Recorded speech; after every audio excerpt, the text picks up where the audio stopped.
오늘도 여리고 성벽의 무너짐을 경험하려면 이란 제목으로 하나님의 말씀을 증거토록 하겠습니다. 어느 교회 담임 목사님이 자신이 섬기는 교회에 유초년부를 방문했습니다. 유초등부를 방문했어요. 발음이 잘 안 되네요. 유초등부를 방문해 가지고 일일 교사가 되어서 공과 공부를 인도하게 되었다고 합니다. 그런데 공과 내용이 바로 공교롭게도 여호수아 6장의 여리고성 이렇게 멸망이었어요.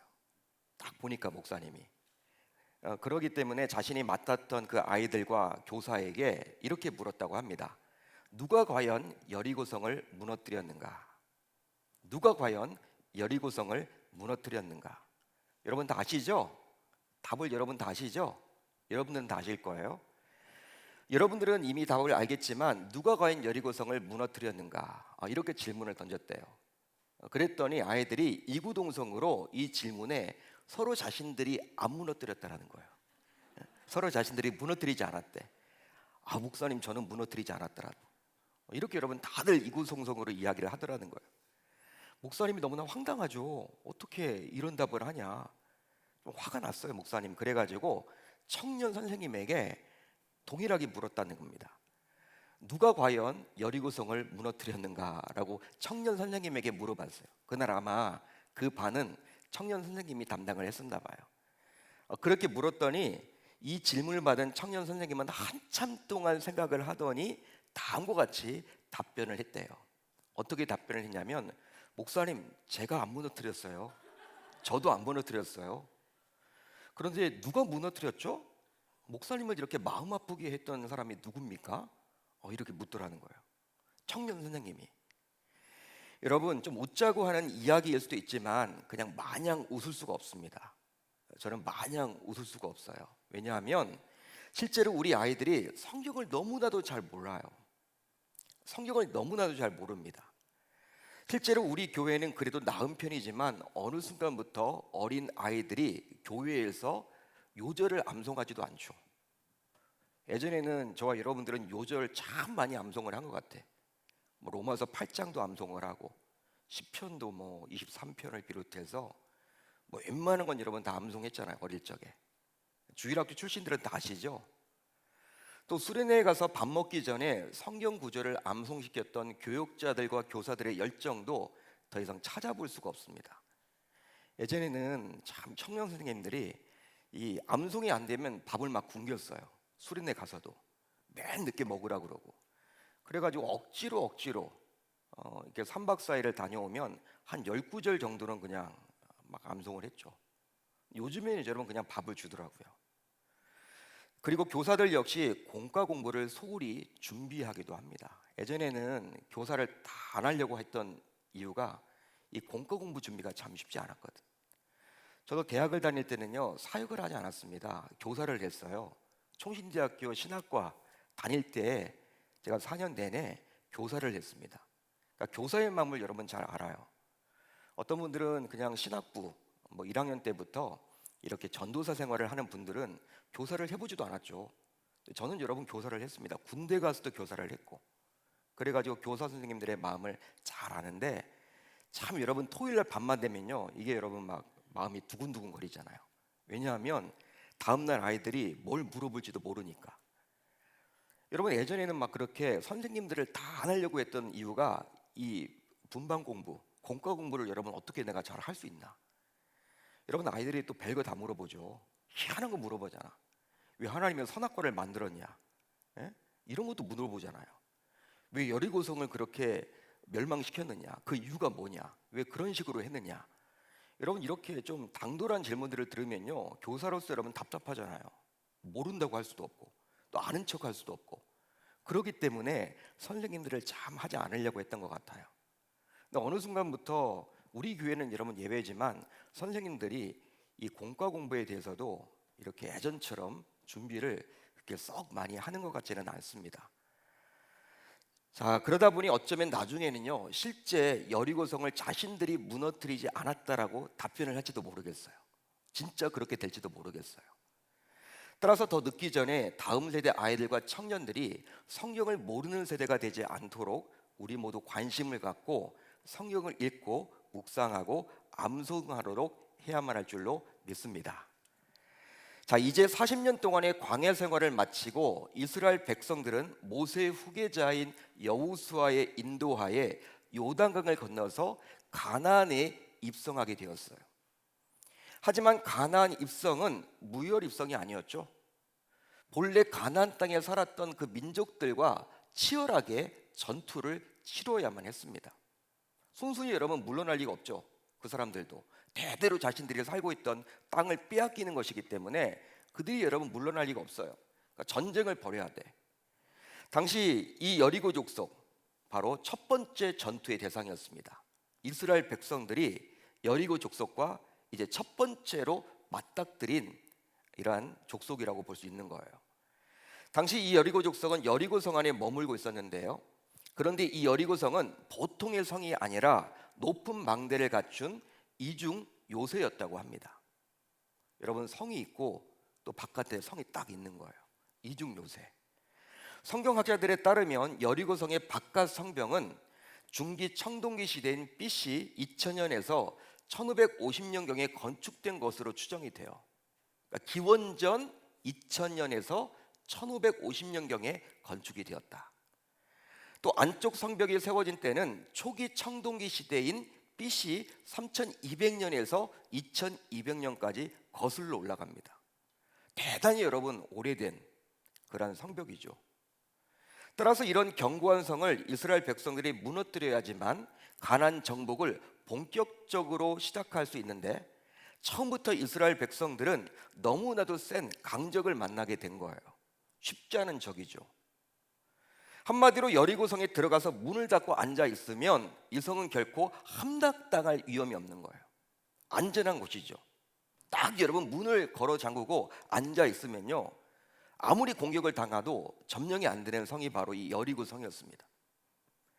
그만큼 어떠한 공격도 막아낼 수 있는 요새였던 것이죠. 요새. 그래서였을까요? 자, 6장 1절을 보세요.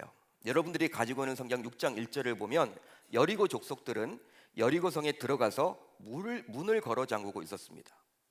실제 문을 걸어 잠그고 있었어요. 이스라엘 백성들이 나타나자. 바로 그렇게 하면 아마도 제풀에 지쳐서 이스라엘 백성들이 돌아갈 것이고, 그렇게 되면 결과적으로 자신들이 승리할 것이라고 여겼기 때문이죠. 여러분, 시간이 이제 자신들의 편일 거 아니에요.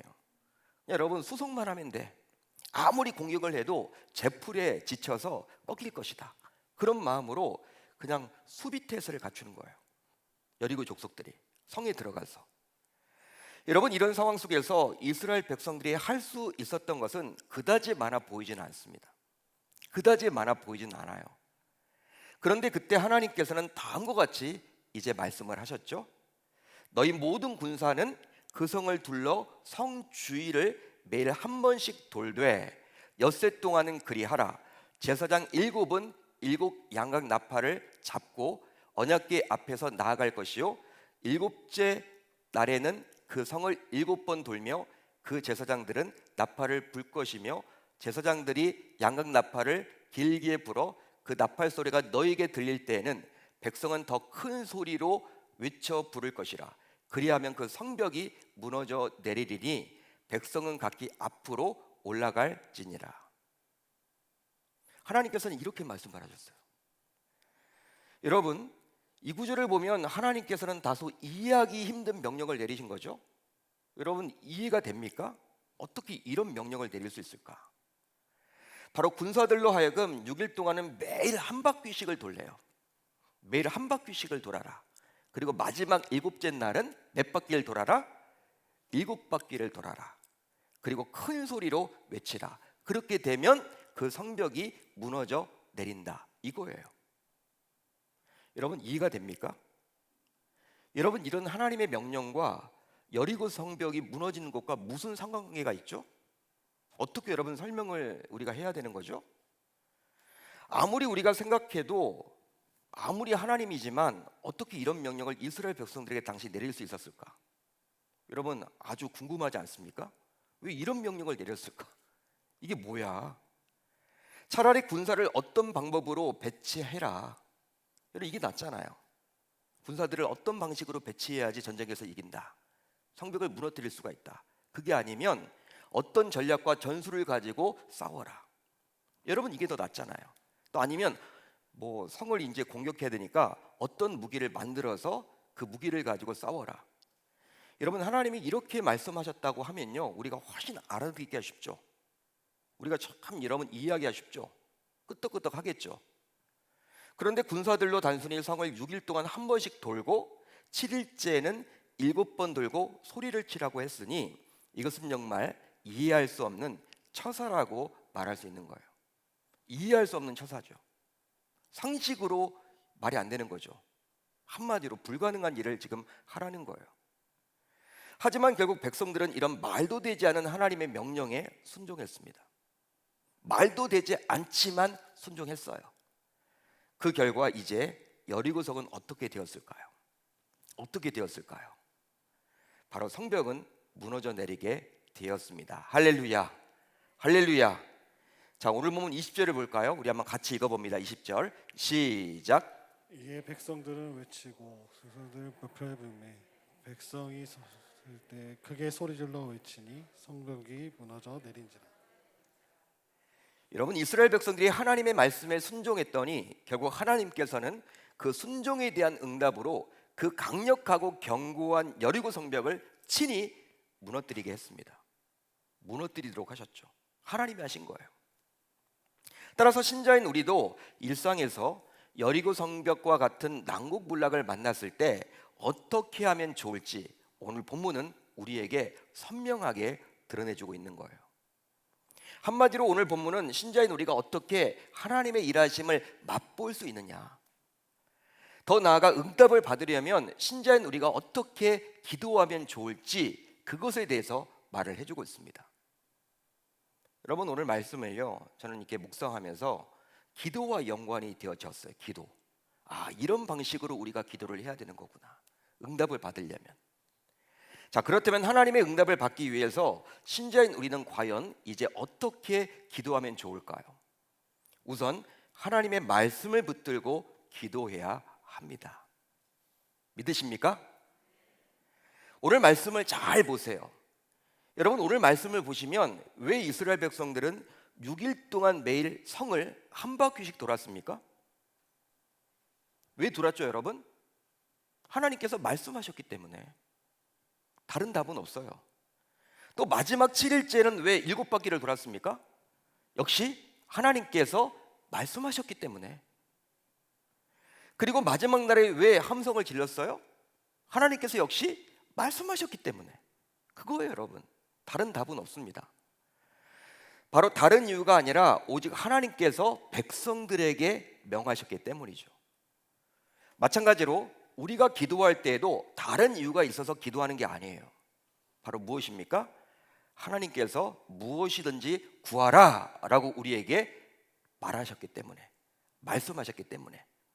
구하라, 그러면 너에게 주신다 라고 분명히 말씀하셨기 때문에 그 말씀 붙들고 우리는 기도하는 거예요. 또 너는 내게 부르짖으라, 내가 내게 응답하겠고 내가 알지 못하는 크고 은밀한 일을 내게 보이리라. 할렐루야, 할렐루야. 내가 내게 응답하겠고 그 앞에 너는 내게 부르짖으라. 그러니까 부르짖지 않으면 응답이 없다라는 거예요. 이 말씀이 있기 때문에 우리는 이 말씀 붙들고 기도하는 것이죠. 실제로 성경 66권을 보면 하나님께서는 하나님의 자녀인 저와 여러분들에게 수없이 많은 말씀을 통해서 기도하고 간구하라고 말을 하세요. 말씀해 주세요. 기도하고 간구하라. 신자는 이 땅에서 기도하며 살아가야 한다. 간구하며 살아가야 된다. 그게 바로 나와 소통하는 것이다. 나와 호흡하는 것이다. 나와 함께하는 것이다.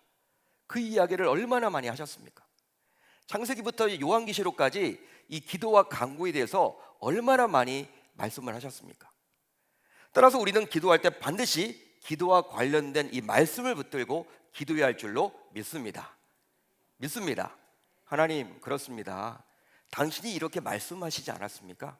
저는 이 말씀을 붙들고 기도하겠습니다. 그렇게 한번 기도를 해보세요. 그렇다면 반드시 응답을 받게 되리라 저는 믿습니다. 한 아들이 미국 유학길에 오르게 되었어요. 미국 유학길에 오르게 되었습니다. 한 아들이. 아버지는 미국 유학길에 오른 아들을 공항까지 바래다 주면서 봉투를 하나 주면서 미국에서 유학 생활을 하다가 금전적으로 위기가 있을 때, 어려움을 당할 때 그 봉투를 열어보라고 건네주었어요. 미국에 도착한 아들은 한국에서 매달 꼬박꼬박 생활비며 학비를 보내왔기에 큰 어려움 없이 미국에서도 공부에 전념할 수 있었다는 거예요. 전념했다라는 거예요. 몇 년 동안 매달 여러분 아버지가 집에서 생활비도 보내주고 학비도 보내주고 또한 책값으로 보내주는 거예요. 미국에서 여러분 공부만 하면 되는 거예요. 그런데 몇 년 후 놀랍게도 한국에 있던 아버지에게서 돈이 더 이상 오지 않는 거예요. 기다려도 돈이 더 이상 오지 않아요. 나중에 알고 보니까 아버지의 사업이 부도가 났대요. 아버지의 사업이 부도가 나서, 그리고 아버지가 심지어 쫓기는 신세가 되어서 돈을 붙이지 못한 것이죠. 결국 미국에서 유학하던 아들은 생활비는 이제 고사하고 심지어 학비까지 밀리게 되었습니다. 학비가 밀렸어요. 여러분 미국 대학 같은 경우에는요, 이제 학비가 밀리면 어떻게 되냐면 이제 등록을 못 하잖아요. 그러면요 이제 학생 비자가 취소돼요. 학생 비자가 취소돼. 미국은 자본주의입니다. 여러분 등록이 딱 안 되면 이게 출입국 관리소랑 연결이 바로 돼가지고 이제 바로 그쪽으로 연락이 가는 거야. 그럼 여러분들 불법으로 되는 거죠. 낙인이 찍히는 거죠. 뭐 공부도 못 하고 불법 신세가 되는 거예요. 불법 유랑자가 되는 거죠. 학생 비자가 취소되면 여러분 이제 나가야만 합니다. 그러니까 아둥바둥 버티려고 했는데 더 이상 안 돼가지고 이제 어떻게 되었냐면, 뭐 등록 기간에 수업료를 내지 못했으니까 이제 뭐 나갈 수밖에 없는 입장 아닙니까? 그래서 결국 이제 한국으로 돌아오려고 짐을 싸기 시작했어요. 여러분 짐을 싸기 시작했는데 정말 그렇게 되자 이제 어떻게 됐냐? 이제 뭐 그동안 공부를 해왔던 많은 것들 포기를 해야 되는 것이고, 그동안 많은 물질과 또한 시간을 들여서 공부했던 그런 꿈 자체를 모두 포기해야만 했던 거예요. 그렇지만 뭐 어떻게 해요? 미국에서 여러분 있을 수가 없잖아요. 뭐 불법 그런 신세로 어떻게 공부를 할 수 있는 것도 아니고, 그렇다고 취업을 할 수 있는 것도 아니고, 그런 생활을 여러분 계속 이어나가지 못하다 보니까 이제 아들은 더 이상 미국에서 버틸 수가 없다 보니까 한국으로 돌아가려고 짐을 정리하기 시작했어요. 그런데 그때 유학 가는 자신을 공항까지 배웅해 주면서 아버지가 말했던 봉투를 떠올린 거예요. 이 아들이. 아 그렇구나. 그때 아버지가 펴보라고 했는데, 지금까지 내내 아버지가 매달 학비를 비롯해서 생활비까지 다 보내주었기 때문에 그냥 편안하게 안락하게 공부만 해왔어. 그래서 그 봉투를 줬다라는 생각을 해보지도 않았어. 기억조차 하지 않았어. 그냥 그 트렁크 안에 그냥 놔둔 거예요. 처음에 짐을 여러분 가지고 왔던 그 트렁크 안에 그냥 놔둔 거예요. 근데 여러분 이제 떠오른 거야. 그래서 아버지가 봉투를 이렇게 열어보라고 했지, 재정적으로 어려울 때 꼭 열어보라고 했지, 그래서 여러분 열어보았습니다. 근데 거기에 편지가 있는 거예요. 아버지의 마음이 담긴 편지가 있고요. 편지가 있고 거기에 학비가 여러분 들어있는 거예요. 학비에 여러분 충분히 등록할 수 있는 그 큰 금액의 여러분 학비가 그 안에 있었다고 합니다.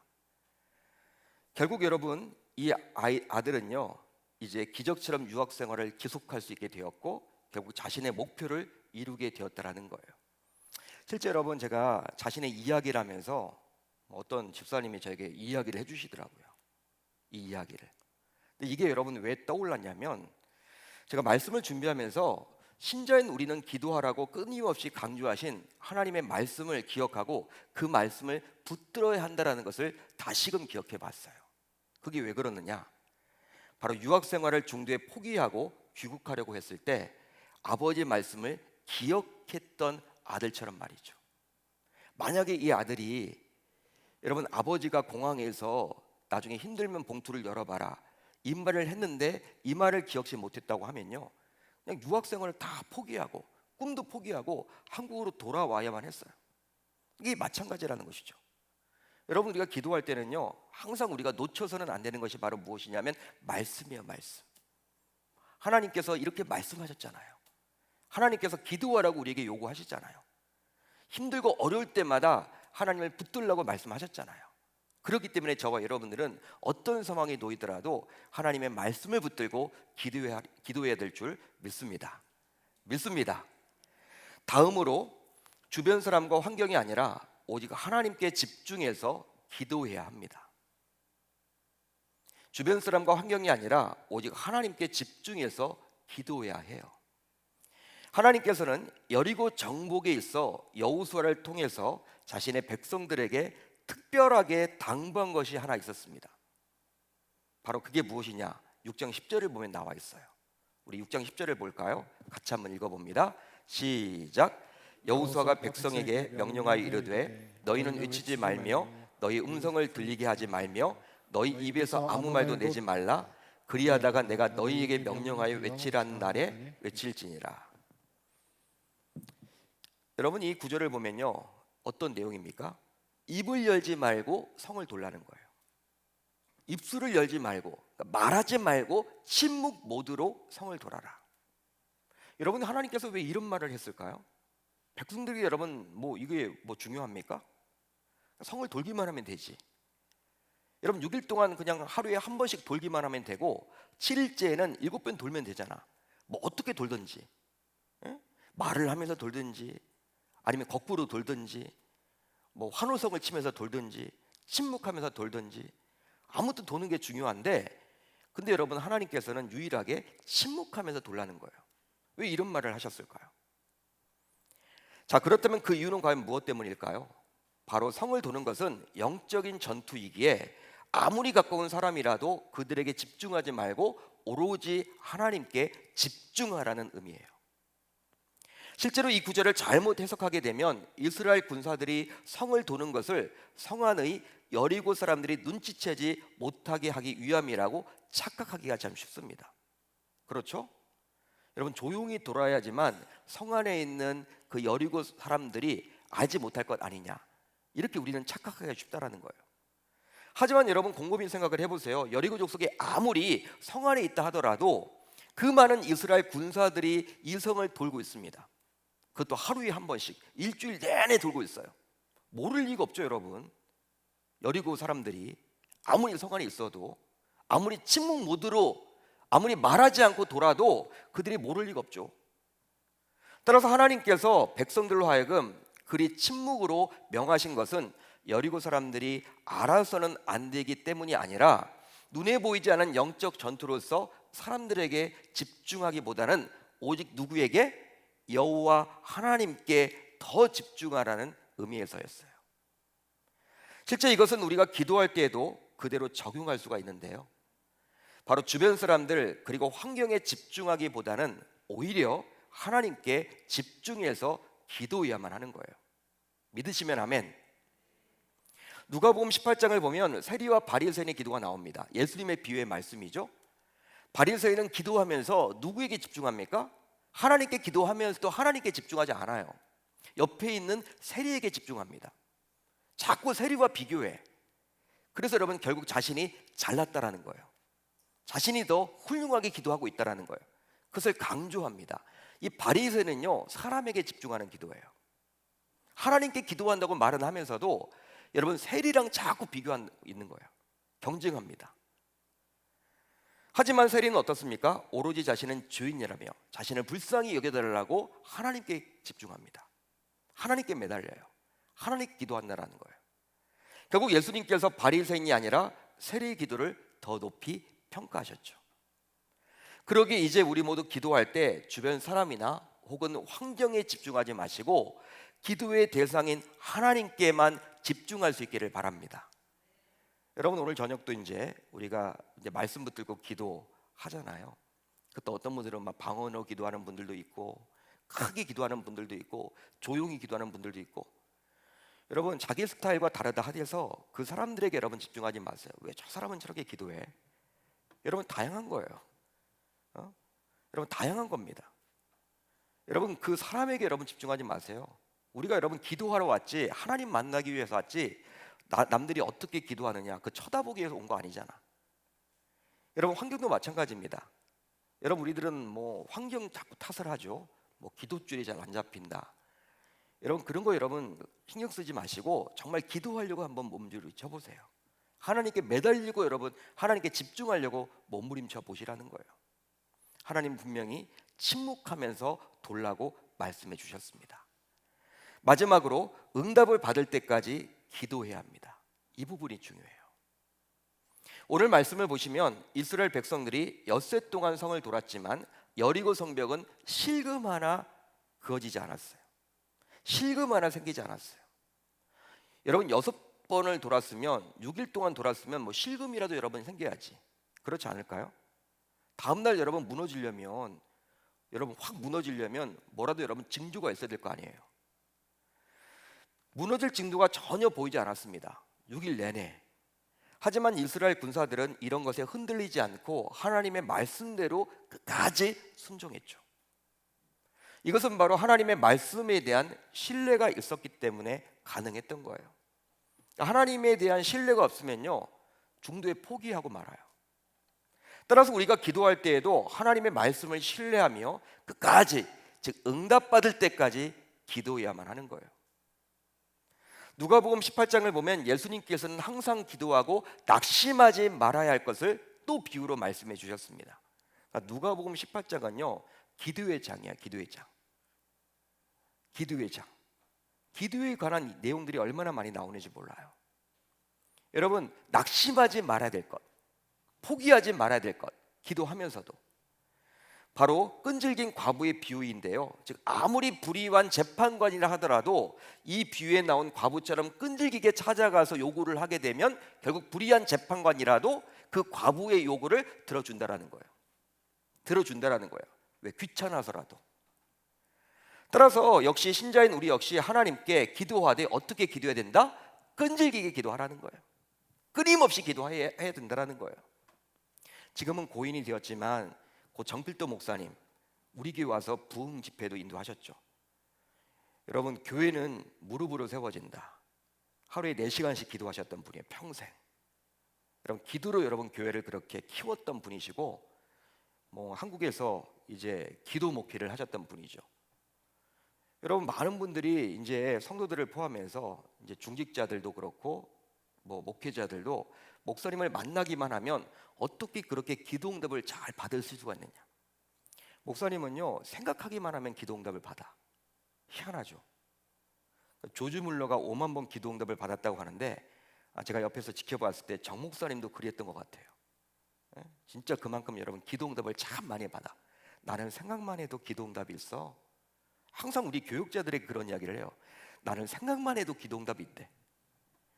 여러분 얼마나 이 영이 맑으면 그렇게 하나님께서 막 부어주실까요? 우리 교육자들이 한번 이 교육자 수련회 때 강의를 해주셨거든요. 그래서 우리가 질문을 했죠. 목사님 어떻게 기도 응답을 이렇게 받습니까? 라고 했더니 저희들에게 다 아는 내용이지만 참 은혜롭게 말씀을 해주셨어. 나는 기도 응답 받을 때까지 기도해. 다 아는 내용이죠 여러분. 근데 응답 받을 때까지 기도한다라는 거예요. 여러분 응답 받을 때까지 기도한다. 근데 우리는 그렇게 기도하지 못할 때가 참 많습니다. 여러분 실제로 신자인 우리의 기도는 어떨까요? 전혀 응답의 기미가 없다며 마치 여리고성을 5번, 6번 돌다 포기하듯이 한 번 더 집중해서 기도하면 응답을 받을 수 있음에도 불구하고 그냥 중도에 포기하는 경우가 다반사죠. 너무나 안타까운 거야. 그 다음 날 한 번 더 나오면 되는데 중도에 포기해버려요. 그래서일까요? 감리교회를 세운 요한 웨슬레는 거의 크리스천이란 설교를 했습니다. 거의 크리스천. 거의 크리스천이라는 설교를 통해서 거의 응답받을 때가 됐는데 낙심의 기도를 멈추는 신자가 너무나도 많다. 그 이야기를 하셨어요. 그렇습니다. 여리고성을 7일째 7번째 돌았을 때 하나님의 일하심을 볼 수 있듯이 저와 여러분들 모두 이제부터 기도하면서 낙심하지 마시고 끝까지 기도해야 할 줄로 믿습니다. 믿습니다. 끝까지. 여러분 7일째 7번째 7일째 7번을 돌아라. 7은 성경의 숫자 완전수입니다. 이건 뭐예요? 끝까지 돌으라는 거예요. 끝까지 기도하라는 거예요. 포기하지 말라는 거예요. 여러분 우리가 이렇게 작정 기도를 이렇게 정해놓고 하죠. 뭐 40일 작정을 한다. 근데 여러분 하나님의 입장에서는요. 우리가 여러분 급하니까 40일 동안, 21일 동안, 50일 동안 뭐 다니엘이 여러분 21일 동안 기도했고 또 느헤미야가 50일 동안 기도했고 뭐 여러분이 정해놓잖아요. 예수님도 40일 동안 기도하셨으니까 우리도 그렇게 해야겠다.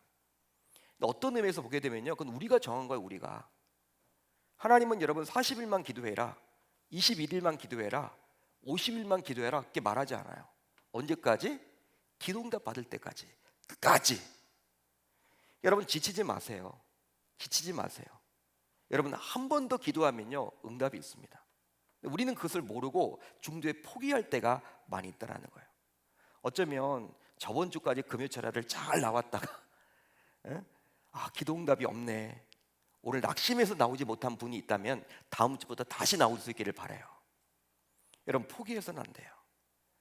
자, 그렇게만 한다면 여리고 성벽이 무너지는 하나님의 역사를 당시 백성들이 경험했듯이 오늘도 신자인 우리 모두 기도를 하면서 하나님의 일하심, 즉 하나님의 응답인 여리고 성벽이 무너지게 됨을 맛보게 될 줄 우리 주님의 이름으로 축원합니다. 축원합니다. 기도는 끝까지 해야 된다는 거예요. 여러분 오늘 말씀은요 기도에 관련된 이야기입니다. 이제 우리가 50년 동안 달려왔어요. 쉼없이 50년 동안 또 달려가야 돼. 이 50년을 소망하면서 이제 오늘 5번째 시간인데 우리 교회는 기도하는 교회가 되었으면 좋겠어요. 물론 모든 교회가 다 기도하죠. 그렇지만 응답받는 기도를 하면 좋잖아요. 그냥 여러분 허공에다 대고 그냥 기도하는 게 아니라 여러분 효율적으로 기도하면 좋잖아요. 오늘 여리고성이 무너졌듯이 이 내용을 통해서 저는 기도를 발견하게 되었습니다. 저와 여러분들 이제부터 어떻게 기도하면 좋을까요? 어떻게 효과적으로 기도하면 좋을까요? 하나님의 말씀을 붙들고 기도합시다. 아멘입니까? 하나님의 말씀을 붙들고 기도하는 거예요. 그리고 주변 환경과 여건과 사람을 바라보지 마시고 하나님께 집중하여 기도하십시다. 또 마지막으로 무엇입니까? 끝까지 응답받을 때까지 기도하는 저와 여러분들이 다 되셔서 진짜 이 시대 속에서 여러분 응답을 받으면요 재미가 있잖아요. 열매를 맺으면 재미가 있거든요. 여러분 우리가 전도를 여러분들 이렇게 나가시는 분들을 보면요 전도에 중독이 된 분들이야. 매년마다 선교를 나가시는 분들이 있어요. 선교 나가면 덥기도 해요. 여러분 뭐 좋은 데서 잡니까? 어떨 때는 학교에서 자기도 하고 어떨 때는요 뭐 이렇게 좋지 않은 숙소 같은데 뭐 물갈이를 하기도 하고 배탈이 나기도 하고 몸이 아프기도 하고 그렇게 불편한 상황이지만 그때 지나면 안 가야겠다 이런 마음 들었다가도 또 여름이 되면 또 선교를 가죠. 왜 그럴까요? 이 중독이에요. 거룩한 중독. 기도도 마찬가지입니다. 여러분 기도의 맛을 아는 분들이 기도를 해요. 응답이 있는 분들, 응답을 경험했던 분들, 한 번이라도 응답을 경험했던 분들이 기도줄을 놓지 않습니다. 우리 교회가 저는 그런 분들이 많아지기를 소망합니다. 바라옵기는 이 금요일 성령 집회에 나와서 기도하는 여러분들이 그러한 주인공이 되셔서 하나님 앞에서 정말 기도의 응답을 많이 맺고 열매를 맺는 여러분들이 다 되실 수 있기를 우리 주님의 이름으로 축원합니다. 올 여러분들이 기도하실 때 응답받기 위해서 이 3가지를 붙들고 기도하세요. 여러분 기도에 관련된 말씀 하나를 딱 여러분들이 암송하고 그 말씀을 계속 반복해서 기도해 보십시오. 하나님 분명히 주신다고 말씀하지 않았습니까? 너는 내게 부르짖으라 내가 내게 응답하겠다라고 말씀하지 않았습니까? 여러분 그렇게 암송하면서 기도하세요. 또 주변 사람들을 자꾸 쳐다보지 마시고 하나님께 집중해서 기도해 보세요. 그리고 응답 받을 때까지 기도하고 돌아가는 저와 여러분들이 다 되실 수 있기를 우리 주님의 이름으로 축원합니다. 축원합니다.